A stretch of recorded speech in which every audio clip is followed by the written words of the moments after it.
If I had $1, give it to me. Help! If I had $1, give it to me. Help! If I had $1 to spend for health care, I'd rather spend it on a baby or innocent person with some defect or illness not of their own responsibility, not some person with AIDS, says a healthcare official on national television.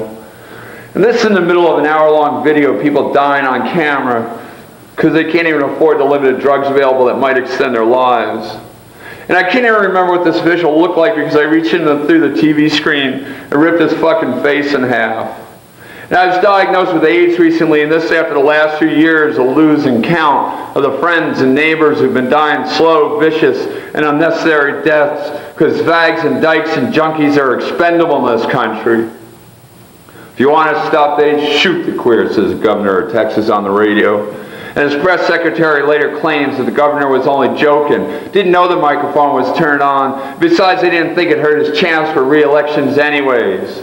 And I wake up every morning, and I wake up every morning, and I wake up every morning in this killing machine called America, and I'm carrying this rage like a blood-filled egg.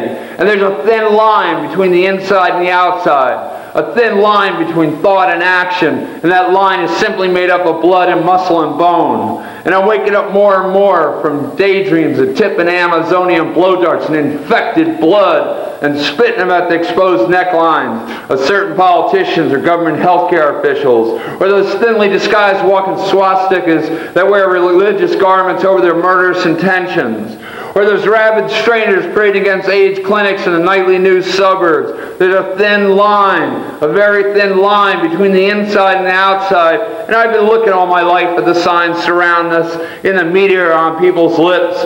The religious types outside St. Patrick's Cathedral, shouting at men and women in the gay parade. You won't be here next year. You'll get AIDS and die, ha-ha. And there is the USA where it's possible to murder a man, and when brought to trial, one only has to say that the victim was a queer, and they try to touch you, and the courts will set you free. And an anti-violence bill, the difficulties that a bunch of Republican senators have in Albany with supporting an anti-violence bill that includes sexual orientation as a category of crime victims.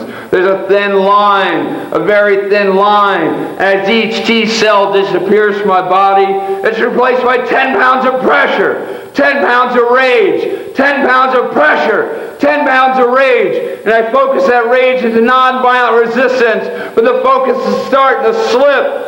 The focus is starting to slip. My hands are beginning to move independent of self-restraint, and the egg is starting to crack. America, America, America seems to understand and accept murder as a self-defense against those who would murder other people. And it's been murder on a daily basis for 8, 9, 10, 11, count them, 10 long years. And we're expected to quietly and politely pay taxes to support this public and social murder.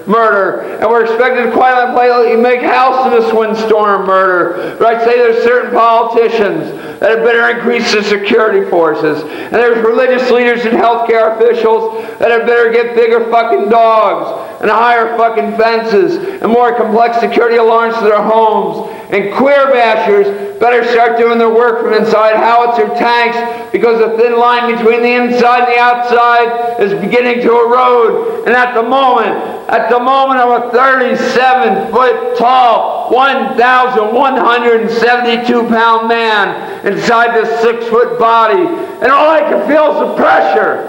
All I can feel is the pressure and the need for release.